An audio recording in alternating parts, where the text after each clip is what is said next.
Someone might wonder, why in the world would you take your family halfway around the world just for a missions trip? Isn't that pretty expensive?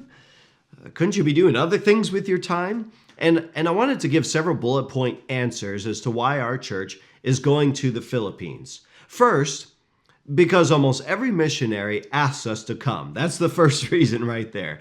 I've never been on their side of it, and it's like, I don't think we are a particularly encouraging group or anything like that. But I think there's something encouraging when someone takes the time to come from America to see the work that you're doing, or to come help you in a work that you're giving your life to. And what an opportunity to get a lot of work done with some volunteers that'll come pass out tracts on your behalf as a missionary. So it's an encouragement to the missionaries because they so seldom get visitors. Sometimes it's years between the time that they might see another American. Sometimes it's that long since they've spoken English with someone else. And so we're no one special, but we want to come just to be able to bring gifts to our missionaries. We are loaded with Bibles and American snacks, even gift bags for the church people, discipleship materials. And as much as we can fit on the plane and fit into our luggage, we're just trying to bring with us to try to be a blessing to the missionaries and want to be extremely generous. And so some of this trip that we're taking has been sponsored, so we're able to bring a little extra goodies along with us. And I believe just that hopefully will encourage the people of these churches that we're visiting to help them see, look, there are people on the other side of this missionary. These aren't just nameless, faceless United States dollars coming in from the support that this missionary is receiving. But that's kind of the first reason that we're going, because, well, the missionaries have asked us to visit, and they want us to visit. Almost every missionary I talk to says, you got to come visit us. And I go, man, we'll add it to the list. I hope we can come and see you one day. The second reason we go on missions trips is for the gospel's sake.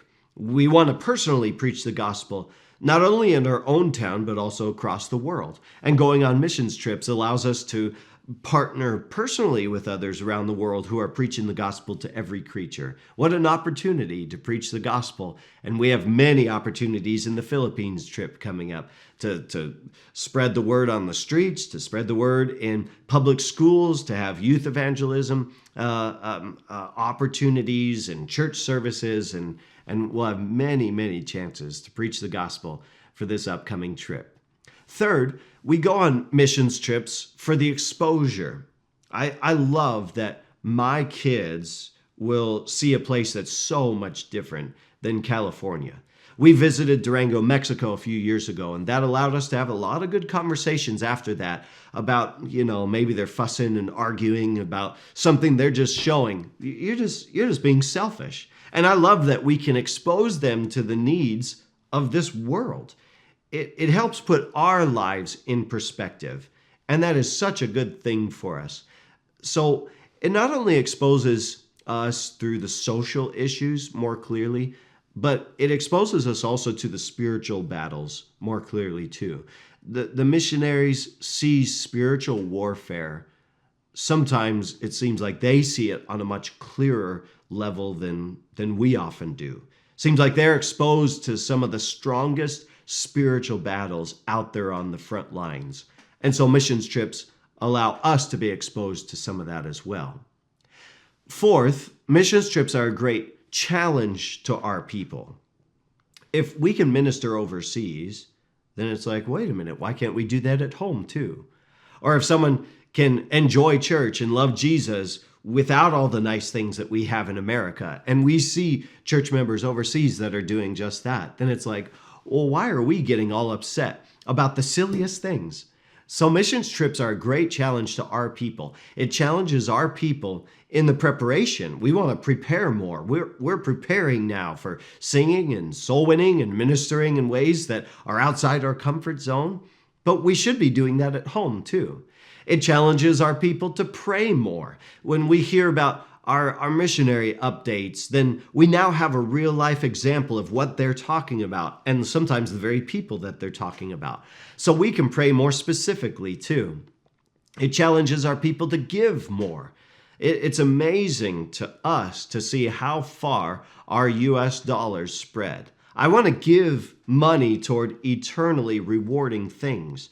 And giving to missions, I believe, is the best place for my money to go. I mean, it spreads the farthest when it goes overseas. And so it challenges our people to give more.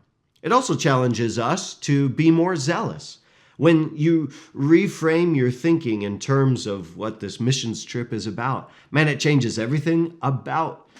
kind of changes everything about your thinking. Your Christian zeal then is contagious when they come home and see that your whole life is turned around, your whole perspective it is turned around. It changes our zeal. It also changes us in our zeal for souls. The fact that we're going overseas to see that people need the knowledge of Jesus Christ and we're passionate about their souls, well, then that ought to be the way we see every soul everywhere, including the ones that are back here in America. Fifth, missions trips inspire us.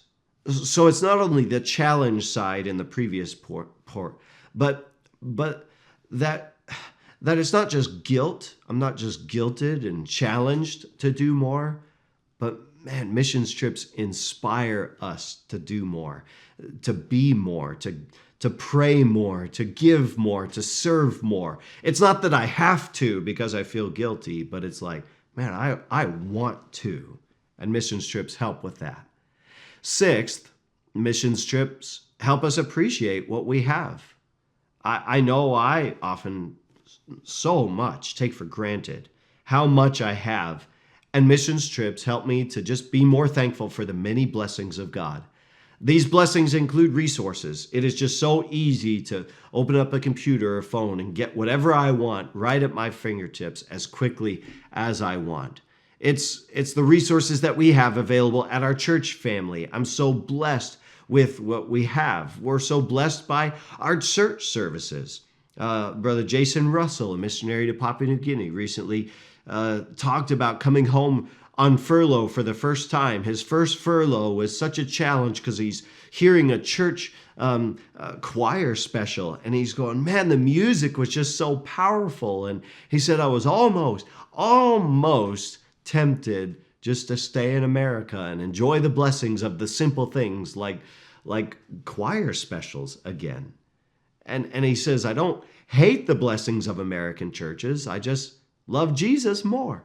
And he was called to take the gospel to Papua New Guinea.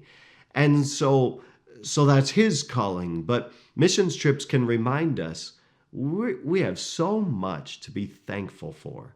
We have so many comforts here in the U.S. to be thankful for. It reminds us of our comforts. It reminds us of Wi-Fi and pest control and checks and balances on government power and the police that we enjoy here and the food safety standards that we have here and soft beds and constant power and not these rolling blackouts or brownouts and good health care and so much more. We're just so grateful for all that we enjoy. Missions trips help us with that. Seventh and last, missions trips can provide an even clearer opportunity to hear the call of God. It may be that God calls someone to give their life as a missionary. It's often the testimony of missionaries when we'll hear them say something like this. Our church went on a missions trip, and it was on that missions trip to this country that God made it clear that I needed to give my life on the mission field. I came home and got some Bible training and went through the process, and now I'm a missionary. I love those testimonies. That is something that I'm praying God does in our church one day. Who knows? Maybe that's going to happen this year. I know God isn't doing less calling than he used to do, but it just seems that fewer and fewer people are surrendering to that call of God. Maybe it's that they're distracted. Maybe they're not being exposed to the need around the world. I don't know. But we want to present the call. It is a possibility that God might call someone out of their comfortable lives to go overseas and preach the gospel in Jerusalem and in Judea and in Samaria, and unto the uttermost part of the earth, as we see in Acts 1:8.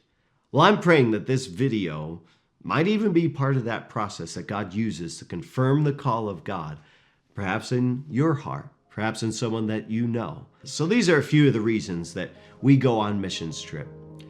Please pray for us as we minister in the Philippines. Maybe by the time this video is out, we're already in the middle of that trip, but pray for missions trips in general, for the cause of Christ all around this world. And we hope to see you when we get back, and we'll catch up with you in the next video. God bless you.